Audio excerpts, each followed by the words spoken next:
Welcome to the Influency Podcast. I'm Hadar, and this is episode number 45. And today we have a special guest.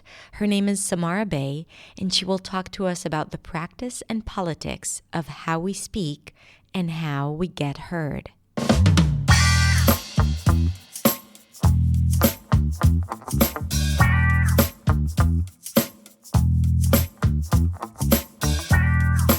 Hey, I hope you're doing well. So happy to have you here again. Episode number 45, which is always exciting as the numbers go up. I feel like I'm going somewhere. I am so incredibly excited about this episode. I think it's one of my favorites because it's not about me. In this podcast episode, I'm interviewing someone who I admire and love, and I've come to know her really recently. So here's how it goes. One day I was tagged in a post on Instagram that had nothing to do with me or anything that I do, but there were a few other accounts tagged there, and I had time, so I was curious. And I'm like, okay, let's check out who else is tagged here. Who don't I know yet? And then I see this handle, permission to speak, and I'm like, okay, I love that.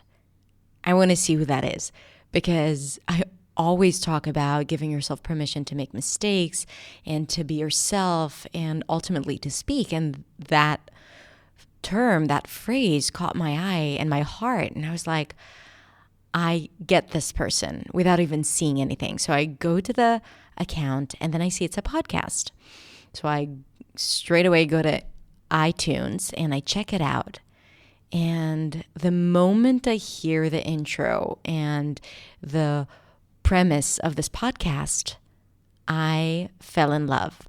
I fell in love with the idea. I fell in love with the host, who is my guest today, Samara Bay. And the podcast is all about challenging how we perceive the voice of power. And it's all about the voice. And it was such perfect timing because I just recently started talking about the voice as well and how we change the voice when speaking English and the placement of our voice. So it felt like I just manifested this connection. I reached out to Samara and I asked her if she'd be interested in talking about all of that. And luckily she said yes. Now, let me tell you a bit more about Samara because I don't think we talk about it as much in the interview. Samara is a Hollywood dialect coach for actors, and she works in television and film. And she coached a lot of big names like Gal Gadot on the set of Wonder Woman 2, or shall I say it with a proper pronunciation because I know how to pronounce her name, Gal Gadot, as well as Brosnan, McAdams, Penelope Cruz, so a lot of good people. She also coaches politicians and public speakers. And today she's going to share with us her knowledge and her expertise and her ideas about how we speak and how we get heard. So it's really, the conversation is going to be a little bit all over the place because we go back and forth between ideas, but I'm sure you're going to love it. And you're also going to learn about a cool technique on how to pronounce vowels in English, though you might want to watch it on my website because there's some physical stuff going on over there. Anyway, but for now, stay with me on the podcast and let's welcome Samara Bay. Hi, Samara. Hi, Hadar. How are you? I'm beside myself. I'm so happy to have you here.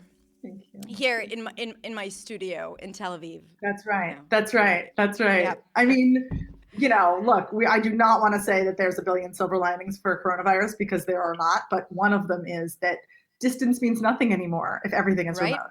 Absolutely. It feels like I can almost hug you. Oh, I'm feeling it. I I'm can put my feeling head. it. And also, you were just saying that it's really hot in Tel Aviv, and I just got this like mad rush of heat. I mean, granted, I'm in Los Angeles, so it's also hot here, but I do feel like I'm like really flushed, as though we're sharing a space together. So. Well, thank you for being here. The first time I heard your voice, first of all, then your name, then your message, I felt like you are my soulmate and I need to connect with you. And luckily, I was able to do that. And I'm so grateful that you're here because I think that what you will be sharing here and the conversation that we're going to have is going to be very meaningful for so many people listening to this. So thank you for being here. My pleasure. Thank you. Thank you for discovering me. I didn't know that you existed and your community existed. And now I'm like, of course. Of course. You know, I mean, we were talking a little bit before we started recording. I'm Hollywood based in terms of the dialect work that I've done. And so I never really like went down the rabbit hole of seeing like what the internet version is, what you do when you don't have, you know, necessarily a coach right in front of you and you're working one-on-one. And it's really wonderful to find that there's somebody else who's talking about, you know, how we talk the way that I do. Right. Well, for those who don't know you, why don't you introduce yourself? Okay. Well, so as I said, I'm in Hollywood. I spent my 20s in New York on the East Coast of the US, pursuing an acting career. I have an MFA in acting. Shakespeare's like my totally foundational background. But it served me in ways I absolutely could never have anticipated. And, you know, part of my story, the last part of the story is that in the last few years, unrelated to coronavirus, which obviously is affecting the US currently in ways that we don't see an end in sight. But even prior to that, for the last few years, really since the 2016 election, relatedly, I started coaching people who are running for office and sort of testing out if the way that I was working with actors on their voice and their speech and their dialect for stories, you know, for how they tell their stories and for how the stories of Hollywood get told, if that really was applicable outside of the entertainment industry. And, you know, obviously I'm thinking in terms of vowels and consonants, but I'm also not, right? I mean, I'm thinking in terms of musicality. I'm thinking in terms of how our thoughts and our intentions and our heart and our gut connect to what comes out of our mouth. And that, needless to say, is relevant for everybody. Am I allowed to swear here? It's the internet. Of course you are. Yeah. Fucking everybody. And so, you know, the first gamble that I took with like, am I valuable in this realm, was with women who are running for office. I have a bit of a background also in helping scientists. My dad is a scientist, so they were sort of in my like late 20s, early 30s, I did some work helping coach scientists on public speaking. So I had that background as well. And then I started to experiment once that was really working with my friend circle, with entrepreneurs, with people who are pitching to Hollywood, you know, pitching in meetings, but not necessarily with creative backgrounds or with performance backgrounds.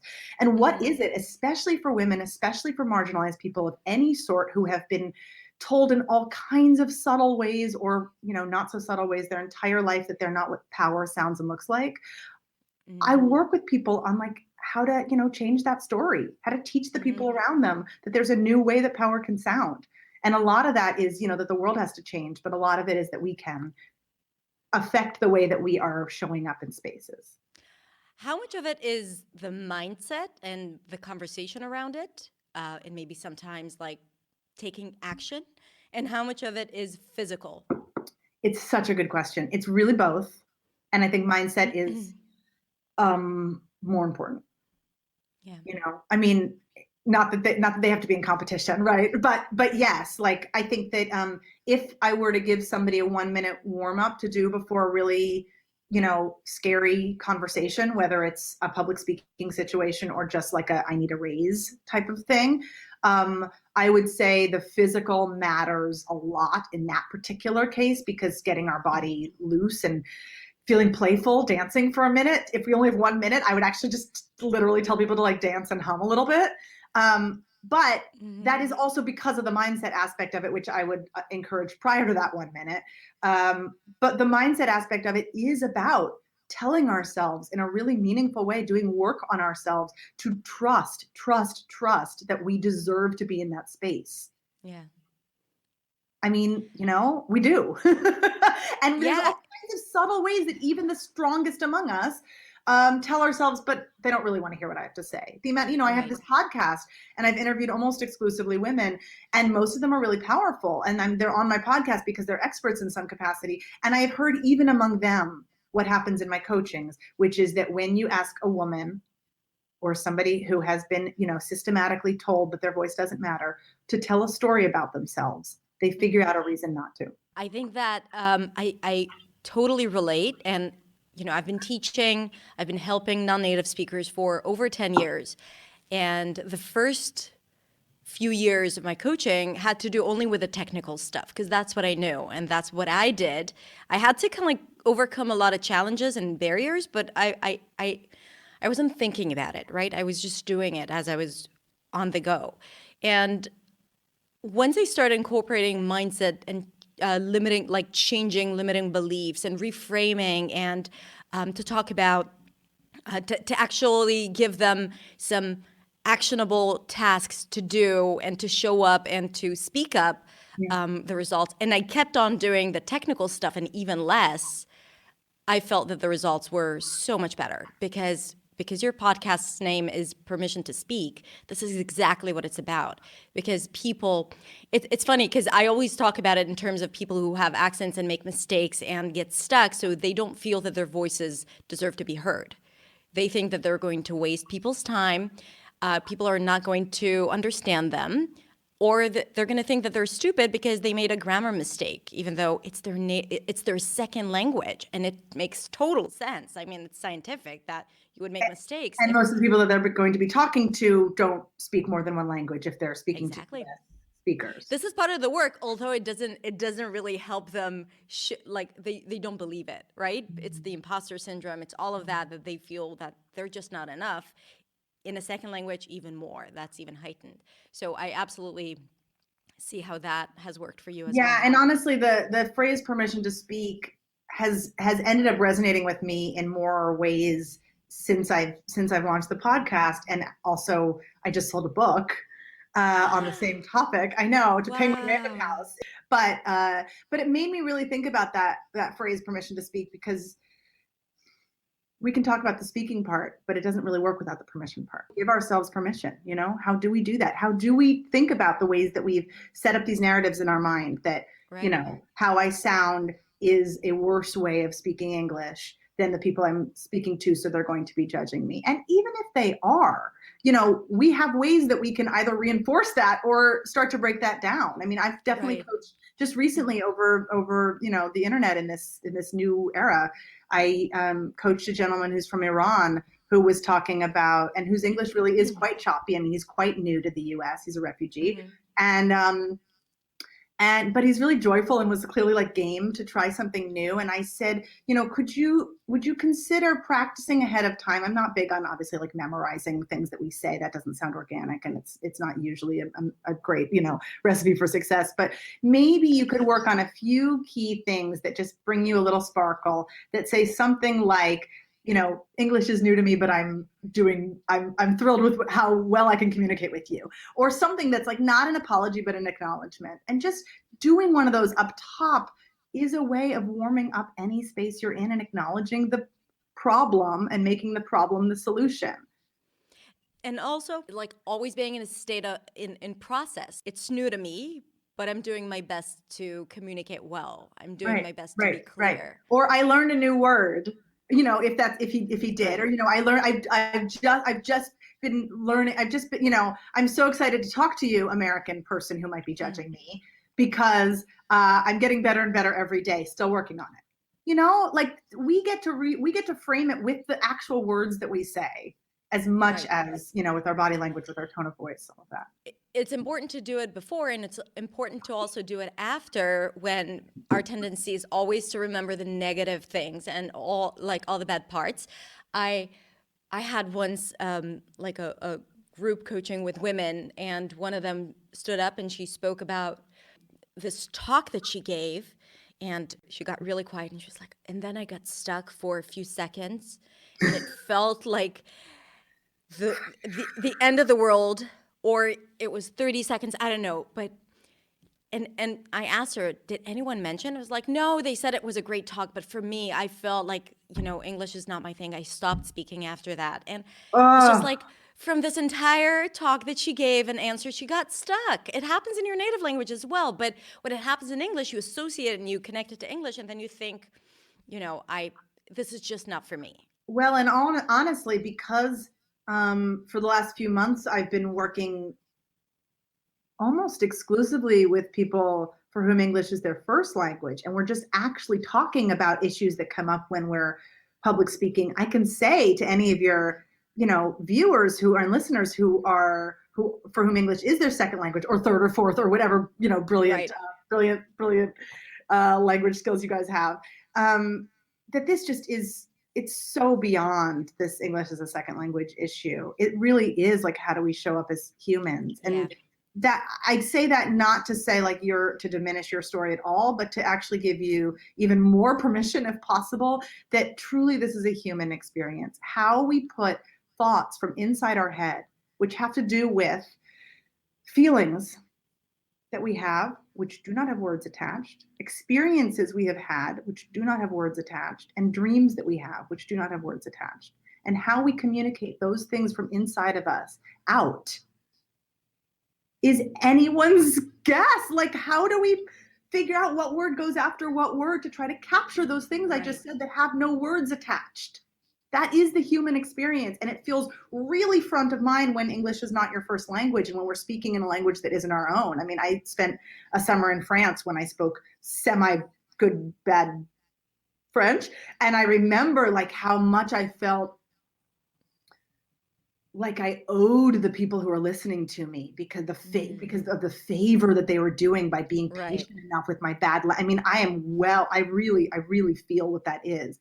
And I want to say that on top of that, it is a human experience, that communication is messy and imperfect. And that is, I think, its beauty. And also, obviously, its challenge for all of us. Right.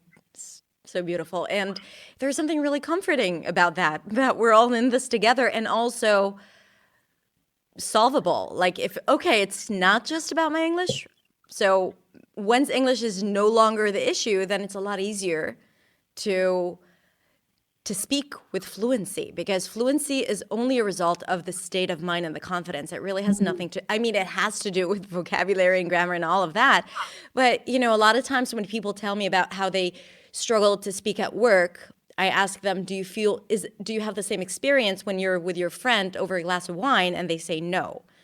So it's not the English. And this really correlates with what you're telling, that it's. Yeah, I'm a big fan also of like, when we are talking about really like literal public speaking, like getting on a stage type of public speaking, which, in the US, no one's doing right now, but like, I hope it for everybody. But, when we're talking about that, the metaphor for me is often this idea of scaling up that version of ourselves that we are comfortable with. And not every room can handle that person.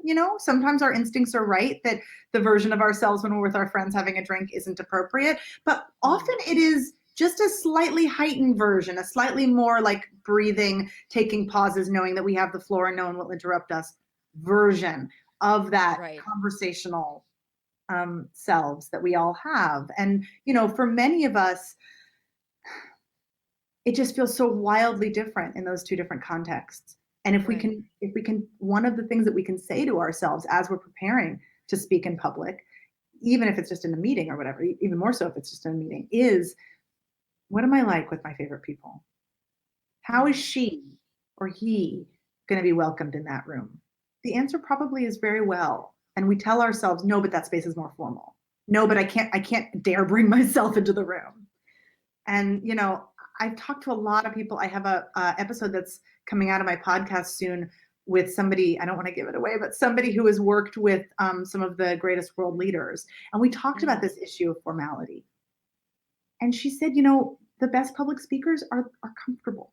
So what is it to feel comfortable?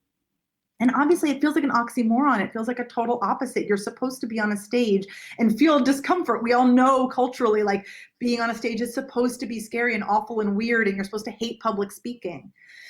But I think the secret in honestly changing who the leaders of the world are is in us realizing that the version of us that is at our most comfortable, if we can scale him or her up a little tiny bit to those stages, we are what the new sound of leadership is. And I also think that public speaking in general is changing. it is becoming more conversational, and a lot of ideas about what you should do with your body and how you should use your voice, all of that. It's like no longer, it feels, yeah, oh my God. For those listening on the podcast, you should come over to YouTube to watch this, but it's like booing. Yeah, right? It's like, I don't want to throw out all conventional wisdom. There is, people talk about what to do with your hands. Fine. I mean, as I'm doing, you can't even see it, but as I'm doing this, I'm doing like these massive hand gestures that are completely organic. Fine. Right. You can read some paragraph in some book about how the greatest TED talkers have conducted their bodies and learn a little something. Sure. But I would argue that believing you deserve to be in the space and breathing like a person who truly breathes, not a person who holds their breath because they're bracing for something scary to happen, is going to solve so much of that. And then also the work ahead of time before you give a talk. Sorry, before, the work you do ahead of time before you are supposed to be up on that stage, thinking about what matters to me in this, what matters to me in what I'm about to say, and how do I say it like it matters to me. Yeah. And communicating it like you're really speaking to someone. Like you're talking, like you're a person. I mean, I sort of joke, I say this all the time when I'm coaching clients and they all laugh because, it's sort of a mean thing to say, but it's also like I'm going to just say I'm going to say like I'm an authority on everybody. We all have this sense that to be an expert or to be on a stage is to be some certain way, to be like the people who we grew up hearing, to be like the best person we can think of, but certainly not to be like ourselves. Oh God, no, right? Right. But when we breathe, when we do that dancing ahead of time, all of that is about saying, can we bring some of our real self up there? Can we be a person and not be a robotic, monotone version of a person who's hiding? And I'm here the permission part is me saying, I am not judging anybody for hiding vocally, physically, the ways that we, cover our bodies and our voices. I'm not judging at all. I am saying it is so human and I so hear you. And we live in a, depending on what culture you live in, tell me if this feels right or not to you, but we live in a pretty, patriarchal, capitalist, white supremacist situation here. And we have heard that being a person would be less welcome. And the answer is no. The answer is no. Right. When I just opened my YouTube channel, I was so ashamed of the fact that I'm a non-native speaker teaching pronunciation. So I would hide that fact. Like my God. I didn't mention it anywhere. Now go back and watch my first few videos. A robot speaking to the camera. Now we are going to talk about the schwa. Anyway, and I thought that's the formula for success, right? Like you need to speak, you need to sound authoritative, of course, and also way to make one of your greatest strengths into a weakness in your own mind. Right. It was only when I decided. Also, I was doing some coaching, and I decided that okay, I was fed up with it. I was actually so bored with myself, and I was unhappy with how it came out. And all signs, aren't they? Yeah. And then one day I just created this video telling my story. And from that moment on, actually there was this guy calling me. He's like a public speaking coach, and we're having this conversation. And he was like, I was watching all your videos, and at the beginning you sounded like there was something there that shifted around video number. And he actually remembered what videos. He did his research. And it was exactly that point where it's kind of like I said, this is me. I make mistakes. And I was also, because I make mistakes, right? I make grammar mistakes and my pronunciation is not perfect. And I have typos. And what is perfect? What is the proper pronunciation? Anyway, pronunciation not perfect according to the YouTube. I am validating your experience and also saying, well, I don't like those words. But yes, exactly. Right. No, the accent police, I call it. Where people, well, actually, you're, you have not aspirated your P's in this video. I'm like, okay, well, whatever. Also coming from acting, and then also having a little bit of a popular linguistics kind of sensibility. So much of that is about this idea of descriptivism versus prescriptivism, right? We're not saying you should do it this way. This is the right way. We're saying the opposite. How interesting. How curious. How do you speak? How cool that is. right? Right. And obviously when we're learning, when I have to coach somebody in a specific accent for a specific job, I have to sort of narrow how much just like absolute freedom we have into something that feels like it's telling the right story and not telling the wrong story. But even in that, like when I've coached people to play real life figures, no one gets an Oscar or an A for sounding the most like the person. They get an Oscar or an A in, teacher Samara, for capturing the essence. And essence has nothing to do with what sound goes where. It has to do with who's this human being and what is their lived experience and how does their voice reflect their lived experience.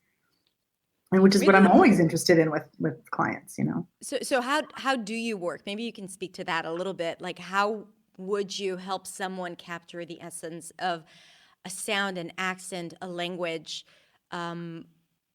both when you work on specific dialects or foreign accents, but also when you work with your foreign students on sounding more intelligible? Okay. It's a big, like it ranges a lot. So this is going to be kind of a 2-hour answer. Yeah. Let me give you the, but no, there is a real, there's some simple stuff. There's some foundational stuff. One of them is when I was in my 20s in New York, learning all this stuff and still thinking I was going to be a Shakespearean actress, but I just kept finding, this is really part of my story. I kept finding dialect mentors.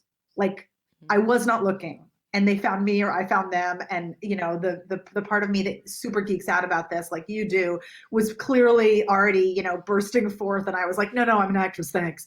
But nonetheless, I kept finding, and one of them is this woman named Kate Wilson. She teaches at Juilliard. And she taught me a physical gesture way of learning the pure vowels of American English. When I spent a summer at the Public Theater in Manhattan. So that's where Shakespeare in the Park happens. Like I was touching greatness. And I was How 20, old were you there? 23, about to start grad school, between college and grad school. In New York. We might have lived in New York at the same time. Thinking about it. Yeah, probably we did. And I just drank too much red wine. So maybe I saw you. Oh, don't worry, me too. It was Jameson, I think. Jameson. Yeah. Well, you were cooler than me. I was just like cheap red wine. I think that's what artsy people drink. But I was going to every Shakespearean play that was out there. I was there. Totally. Yeah. All the things. I volunteered everywhere. I was like, I assisted. I made no money. I was a cocktail waitress. So then I just spent all my days doing God knows what. But to answer your question, Kate Wilson taught this method that I don't think was hers necessarily, but she had evolved it into something. And then I have since evolved it.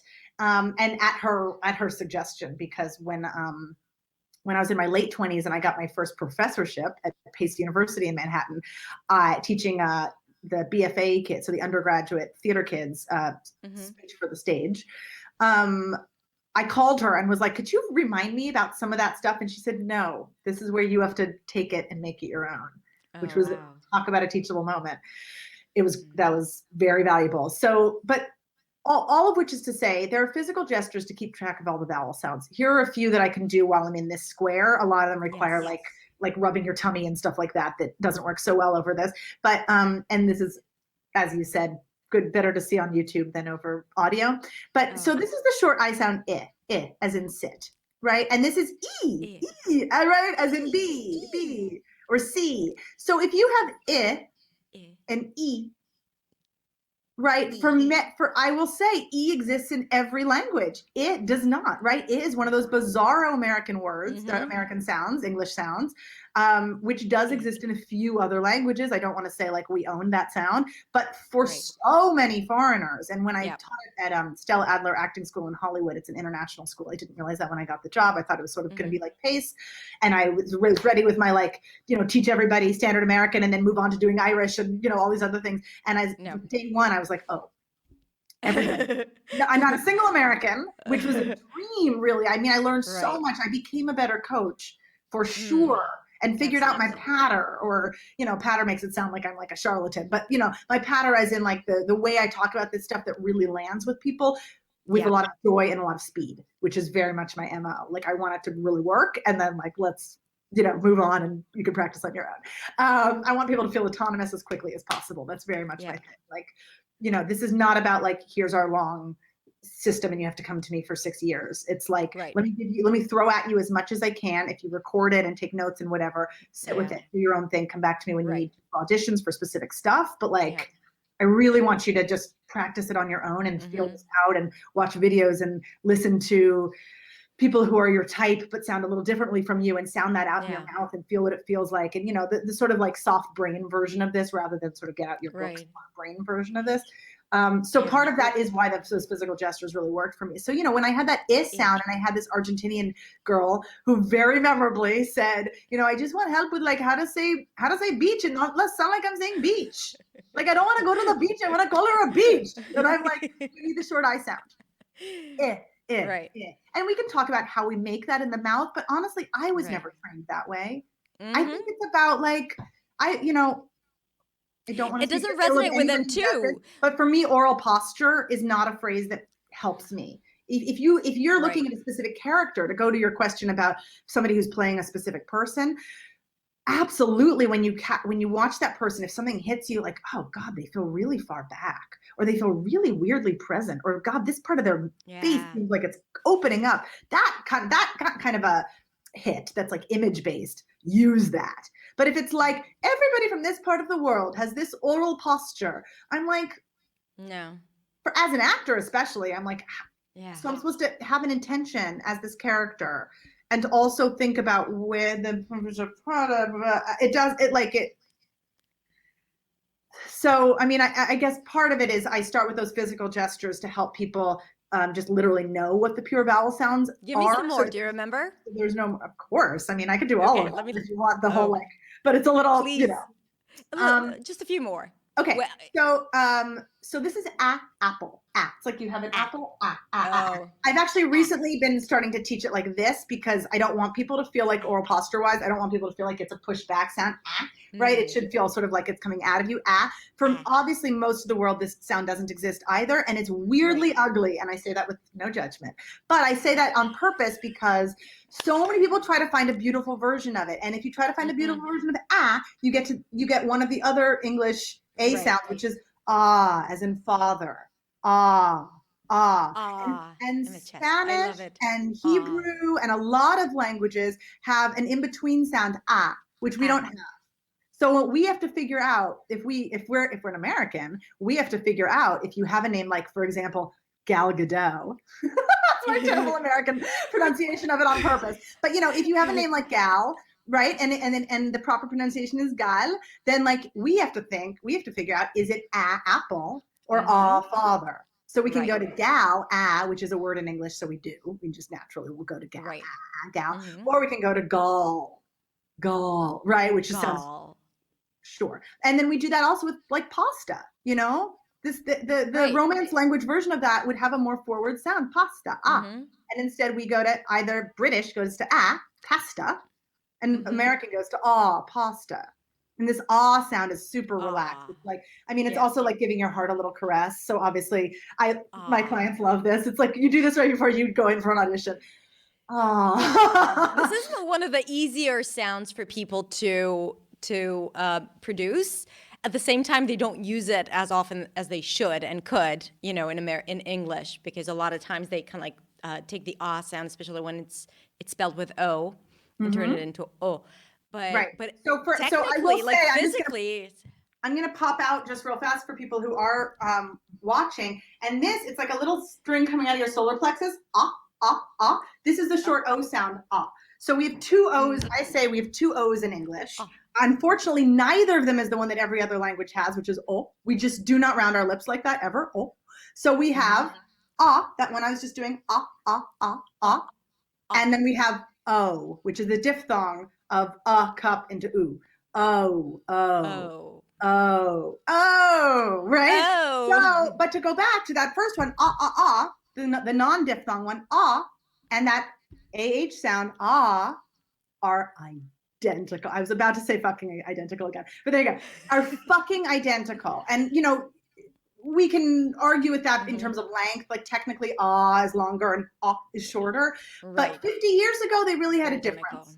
Right. And 50 years ago, even 30 years, you know, depending on what age person you're talking to, they still have a slight difference in that. The word not, N-O-T, not, will have a little tint on the sides, a little up and down shape, not, versus like, I don't know. I mean, this not is a word, but if you had, not, no, an age word, like, I'm trying to think of an N one.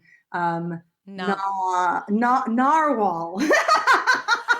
Anyway, there you go. But versus but especially contemporary, especially our age, and, you know, a little younger, a little older, or all the way younger, I should say, and a little older.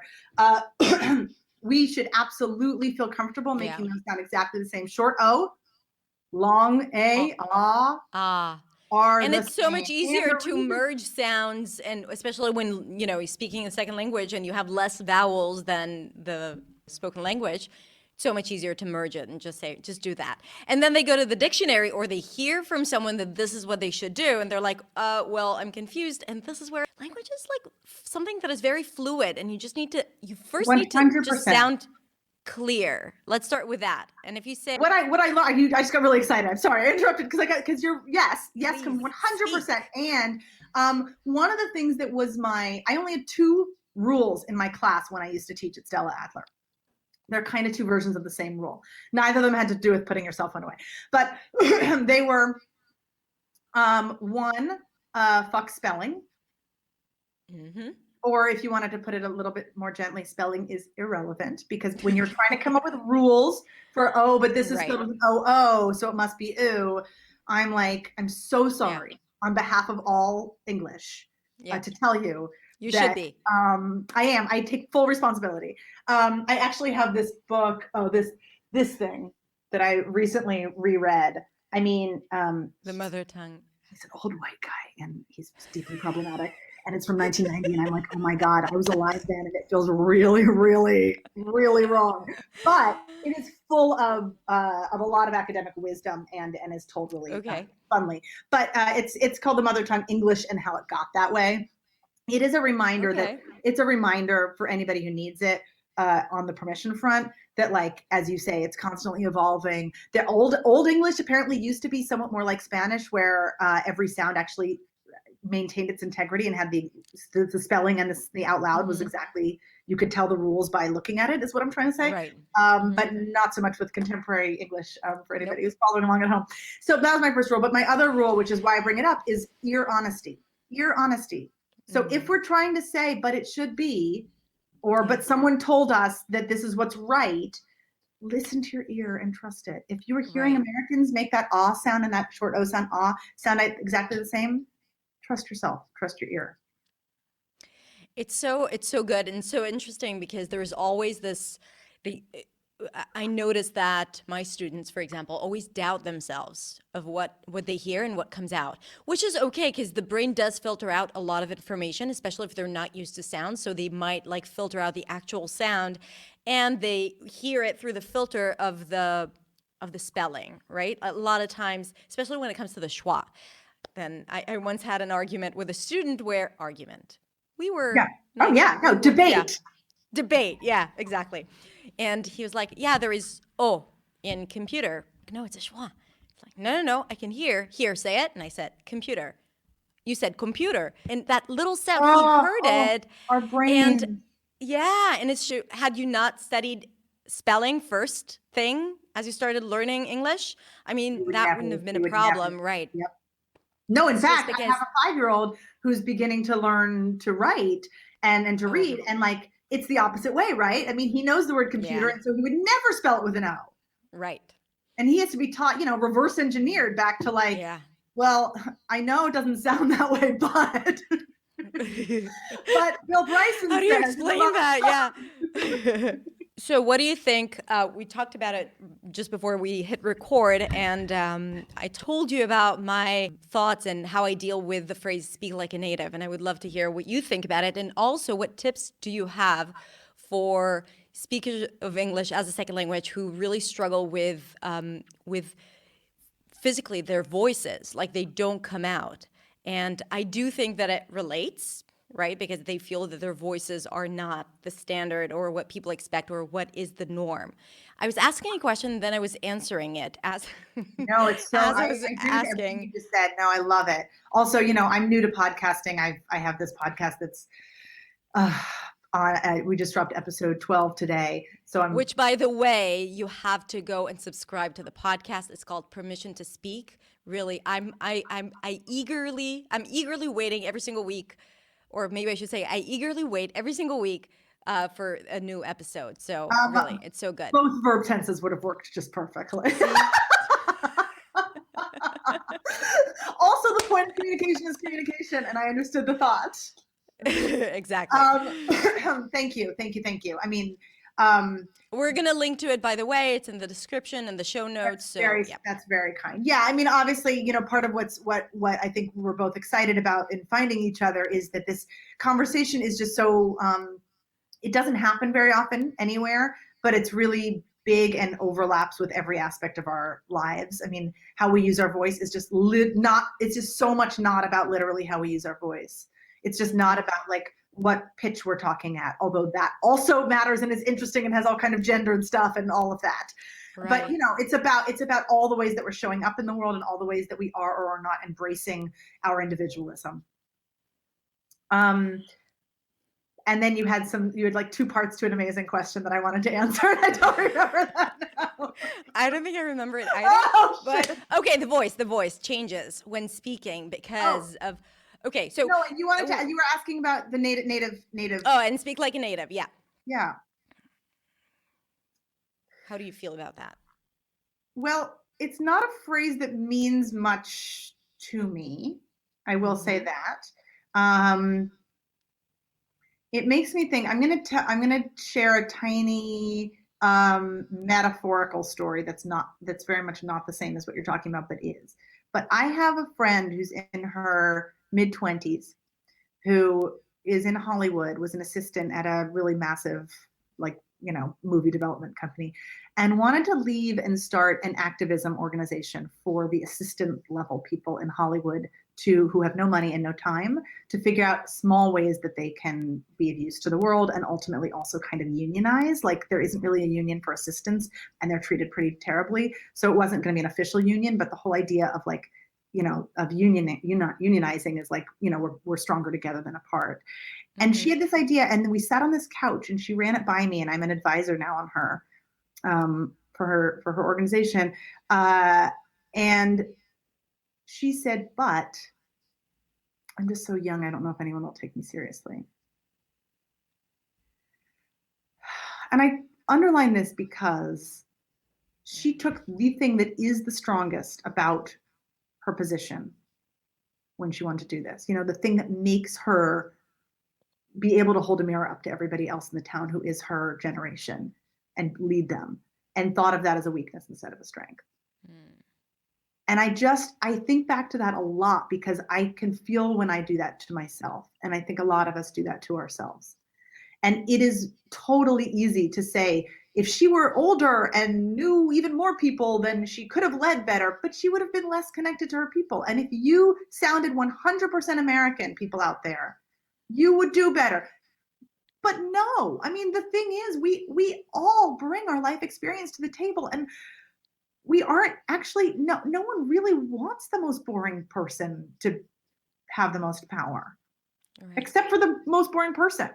And, obviously I don't want to call anybody boring, but, the people who have the most conventionally empowering stories, the straight white men of the world who have never thought about how their voice sounds because no one has ever questioned it. Right.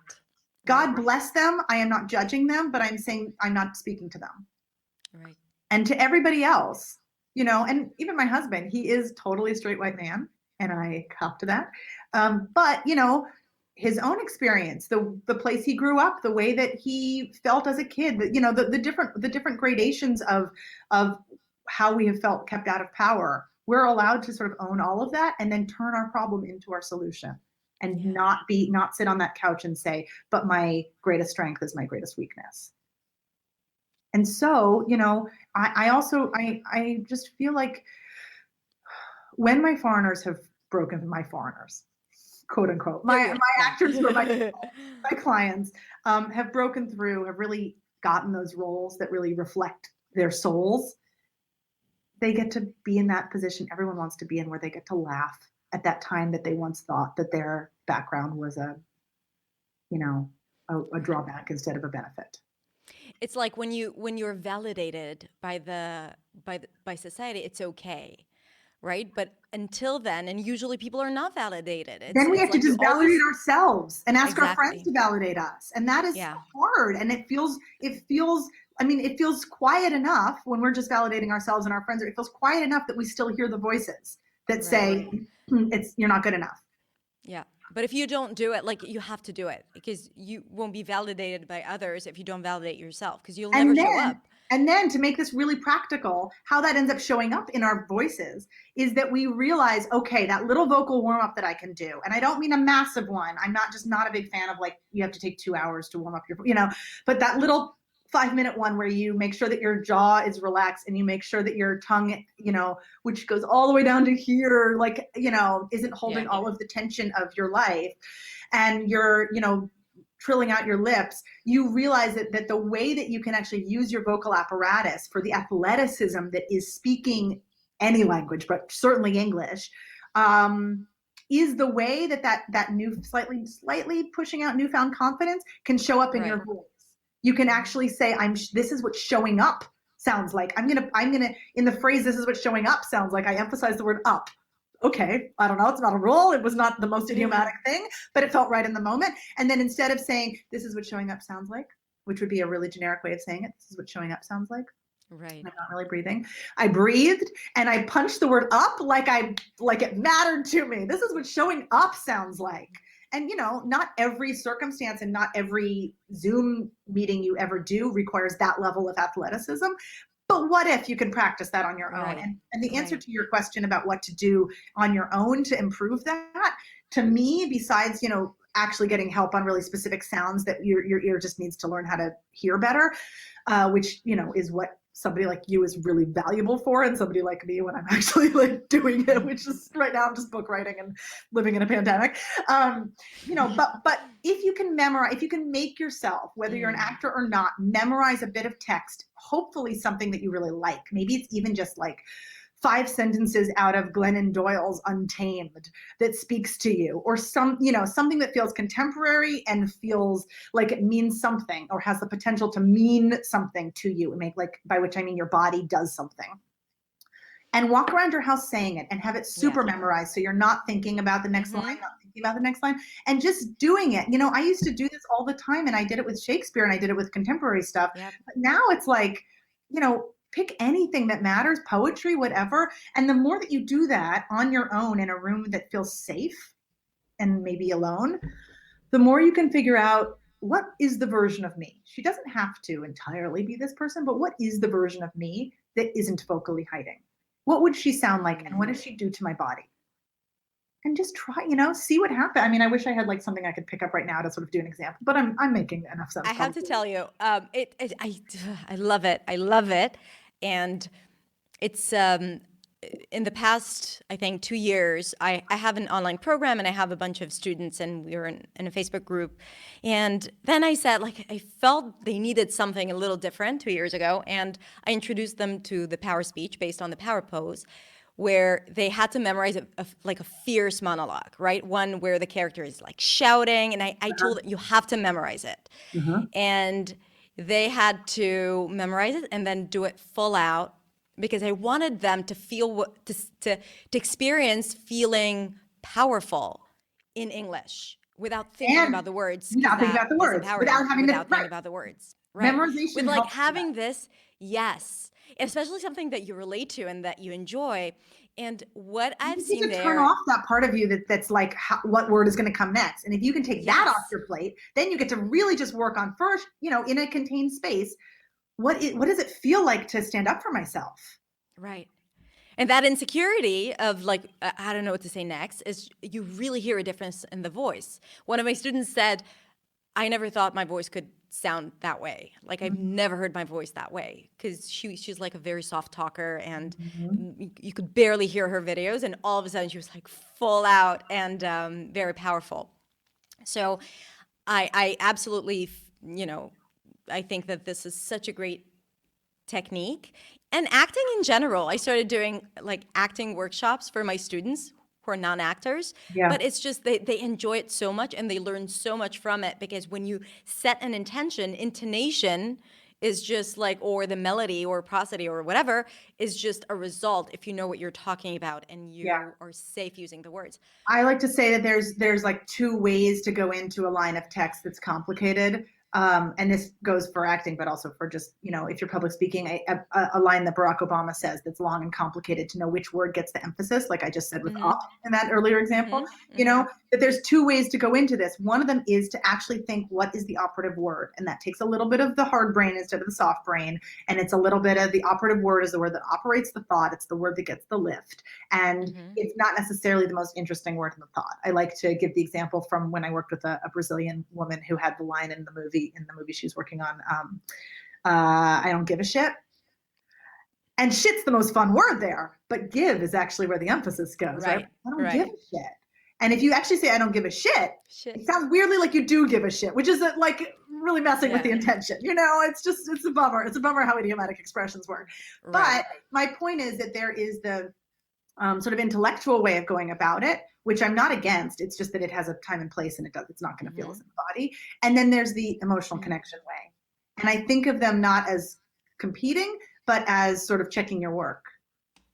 The only challenging thing about that is that a lot of times they carry over some patterns, like rhythm and stress patterns from their native language that maybe it's well, that's actually why syllable. I mean doing that work on operative words. It does not just mean like picking a word and lifting it. It means getting really conscious about if this thought is, I was going to go to Chicago tomorrow, but now I'm going to go today.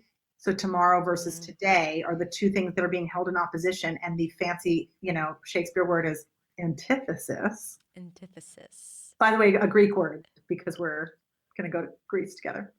Hadar talked ahead of this, and in August. Just put in your calendar. Done. Anyway, antithesis. Two ideas being held in opposition within a single thought. Right? So I thought I was going to do it tomorrow, but instead I'm doing it today.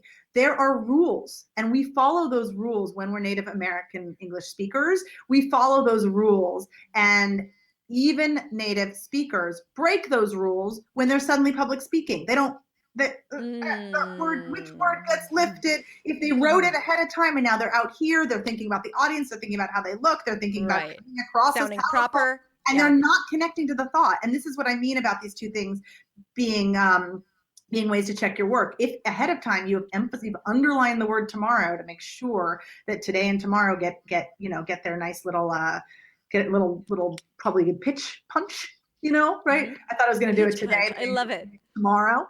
I usually call it a lift because a punch feels a little aggressive, but there is that aspect of it. You can underline it or put it in italics in your written thing to remind yourself, or you can dare yourself to think in the middle of your thought, even in front of an audience, and to really think.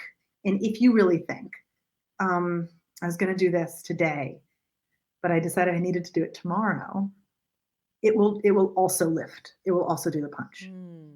So that's what I mean. It's not, you're right. And actually the way to undo the rhythms that happen either because we're disconnected or because they were bringing in stuff from our own language that isn't working. The way to undo that is to think about those operative words more than anything. And that idea of like, it's okay to pause for a second and think about what you want to say and not go in autopilot and on like survival mode where you just have to speak so people don't think that you. And it is the hardest thing. It's the hardest thing to pause and really, and not an empty pause, right? But to pause, to actually breathe, to actually think like, what do I want to say next? To breathe. What impulses are like coming at me from what I'm taking in about the room I'm in, and how will I trust and allow that to change me? A lot of this work is about surprising ourselves. If we never surprise ourselves, we're actually kind of not being people up there. So part of it is that, for sure. You're just like, Can I hug you? Okay, listen, I have one last question about the voice, which I think the viewers, listeners are going to love hear us talk about it because it's not discussed enough. Like, first of all, so it's a little complex, but a lot of people experience that when they move into English, their voice changes. And it's everything that we discussed about the permission and about being too shy and not feeling that they should be heard. But also, what do you say about different voices for different languages or different cultures, right? Like sometimes there is like the quiet voice that is just a result of a culture or norms, cultural norms, or a preconceived notion of how an American voice should sound, and then the voice is manipulated to sound more American, but it's then not authentic, and people don't feel like themselves anymore. I mean, you hit on the sort of contradictions in there for sure. Here's what I know.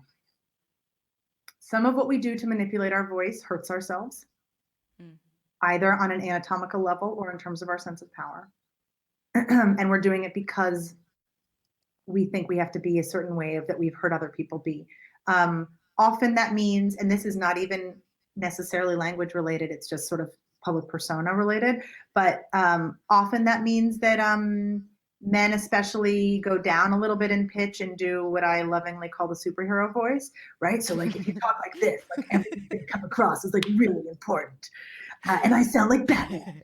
But that's a way of not using pitch at all anymore, because as soon as we're not, and as soon as we're sort of just living in our throats, we can't have any pitch. And pitch, I'm a big proponent of this. Pitch equals vulnerability. When we don't share our pitch, when we go monotone, which again, not judging, we do it when we're feeling scared. It is a way of hiding. It is a way of saying, I don't care that much. Don't worry, I'm cool. Yeah. If we show more range, if we go up and down, what we're saying is, I care. That is the root of our greatest power, and it is also the root of our greatest vulnerability, and people will be able to see us and hear us, and then they will have opinions about us. This is so big, and when especially with students and followers, they say that thing. I sound monotone. I don't have any variation. I don't sound interesting. And I heard you speak about that on the podcast about vulnerability, and I was like, yes, that's what it is. It's not just patterns from the first language. It's really about, I just want to be okay not to make too many mistakes so people don't notice. Or sometimes I'm going to sound American and people are going to think, who does she think she is? Or who does he think he is, using his American accent. Yeah. Well, and we can talk, and I'd love to actually hear feedback from people afterwards on your own experiences with this, because I think that so much of what we're talking about on a really practical level of what's going on in our heads is the fear of the feedback we're going to get. And I'd love to hear from people about what the feedback is that they have gotten that's really stuck with them, and also what the percentage of how much has been negative versus positive, because us humans, we can focus on that one negative comment and ignore the 50 positive ones. And I think part of the solution, if we really are trying to literally change our culture in terms of whose voices we hear, not just we talk, but we hear as powerful, is about changing the way we think about those trolls.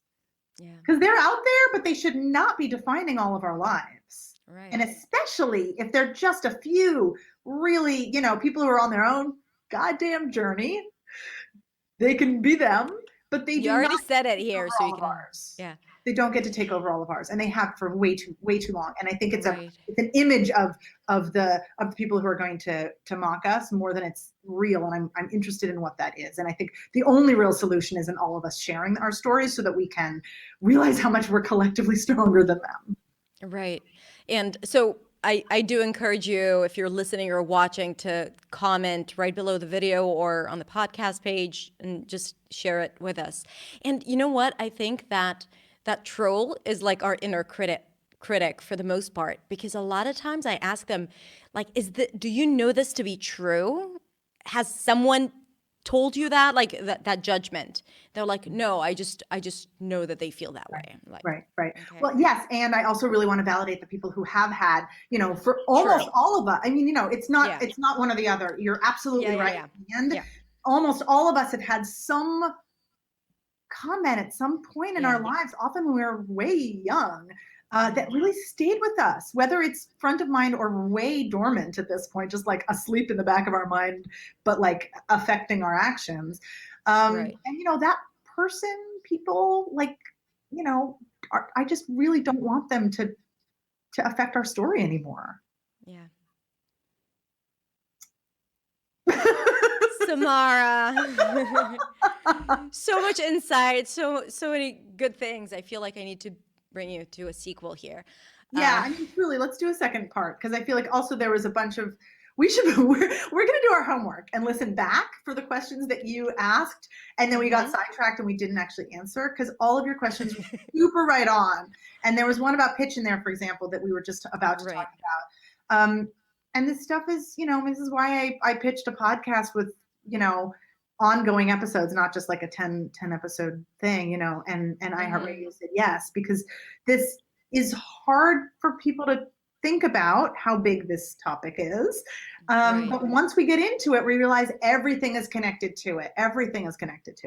Yeah. And the voice is like the most intimate thing that we have. It's before everything, right? Before the sounds that we make, it's maybe the thoughts are first, but the voice it's so immediate, and people hear it first. So this is how you present yourself, how you carry yourself in the world. Well, and I would frame it also a little bit different, which is that it's more obvious that how we look is how we will be judged. Or if you don't want to say judged, it will affect how we're treated.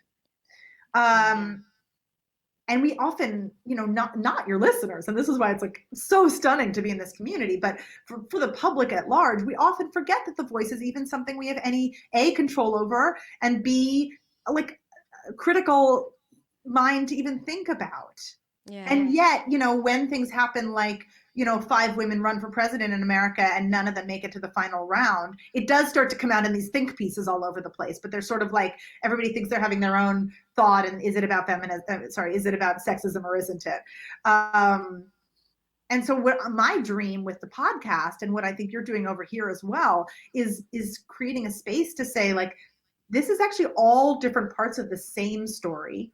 And how we think about our voice does matter. And it's not just this like invisible thing that we can't talk about because we don't have the words. You and I are finding the words, and we're finding them imperfectly, because that's how communication works. But we are going for something, and I'm proud of us.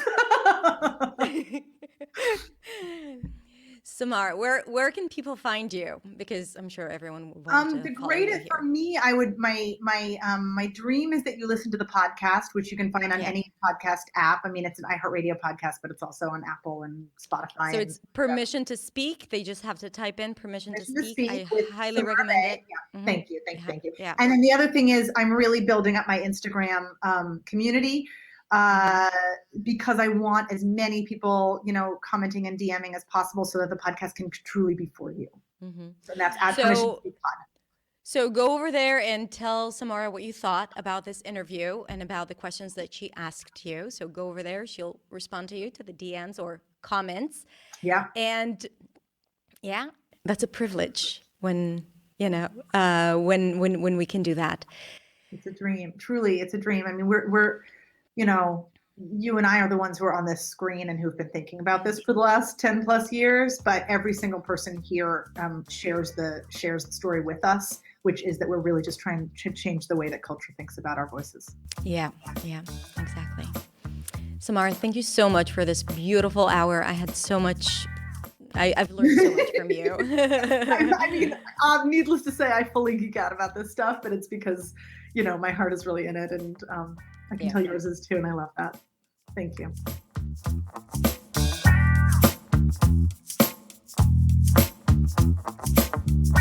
Hey, it's me again. I hope you enjoyed it, and I hope this made you think about a few things. And if you have any questions for me or for Samara, then send us a message on Instagram, either on my Instagram, hadar.accentsway, or find Samara at Permission to Speak Pod on Instagram. We are going to do a Q&A session live, and if you want to join the conversation, then we are waiting for you. If you like this episode, consider subscribing and consider subscribing to Permission to Speak Pod. Have a beautiful, beautiful day. Stay safe, and I'll catch you next time.